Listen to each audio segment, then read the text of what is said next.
Okay, the most important two items to have, of course, is the validation form itself.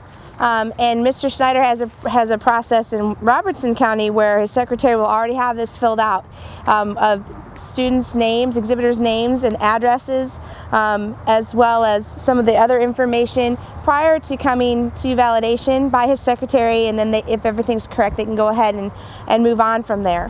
As you validate pigs, most exhibitors are going to probably validate more than one pig, so it's really important not to screw up the pig with the tag, so be very consistent there.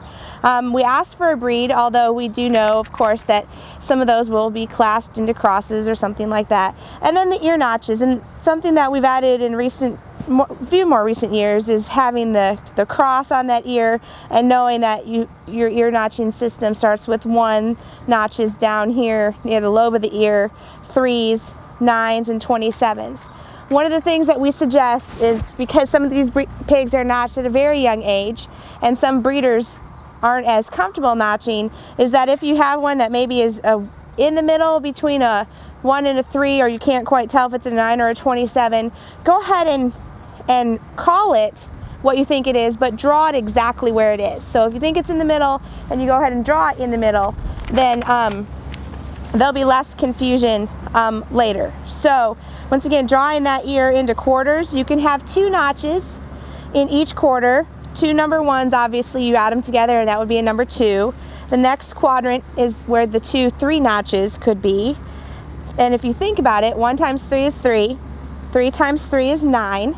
You can also have 2 number 9s. 9 times 3 is 27, and you have 2 27s. The hard thing about 27s is there's a lot of cartilage in this part of the ear right here. And so sometimes those notches are more like divots. They aren't real deep. And so one of the practices that I try to tell the agents that I work with is to go ahead and run your finger across the top of that ear just to see if there's a small indentation there. And then 3 times 27 is 81, and 81 takes the tip out of the ear, and obviously you can only have 1 notch there. So if they were to have 9 notches, 2 number 1s, 2 number 3s, and 81, and 2 number 9s, and 2 27s, it'd be 161. So we can actually identify 161 litters using this system. The pig number is the exact same, only we tend to only talk about 1s, 3s, and 9s because obviously there's not usually up to 27 pigs in a litter. So if you draw them like you see them and go ahead and write down your total, we can go ahead and figure that out at a show if it's kind of in the middle or something like that. The other thing that I have seen at major shows of people making kind of a mistake on is not matching up the button with the top of the tag. These 2 items, the EID button and the top of the tag that we read, become disjointed.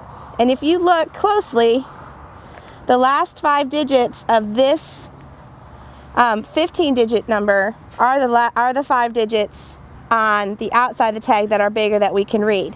So every once in a while we'll get one that the button, when we read it with the wand, is 1 off or something like that, and we know that they've probably switched it, but that will cause the validation committee at that show to probably pull hair. So it's just much easier if you remember just to keep them all together as you go down, and that's true for every species that we'll talk about. The other important piece of paper is the quality counts ethics policy, and we ask students to read their ethics policies front and back, and then the exhibitor, the parent or guardian, the extension agent, and someone else from the validation committee, usually the validation chairman, all sign it, that they are going to do everything they can to avoid volatile drug residues in their livestock, and that they understand that it's a food product. So we do this at validation time as well. The last thing that we do is to collect hair for DNA, and we use needle nose pliers, and we'll show you how to do this in a moment. Alcohol in between each, and I would suggest it's not a bad idea to have like a foot bath present for your validation committee to step in and out of as they go in between trailers to prevent the spread of diseases. If you have a pig that you suspect may have mange or some other type of communicable disease, have some disinfectant you could spray down either your boots, usually just in a spray bottle, or your equipment, including your tagger. And then we always dip our pliers in alcohol in between each use so that we don't transfer any DNA from one pig to the next. So we're going to go ahead and show you how to do some of this. We're going to take strands of DNA, making sure that we have the follicles attached, and putting it into the animal ID envelope that is provided for you, and of course properly fill it out and make sure it's sealed.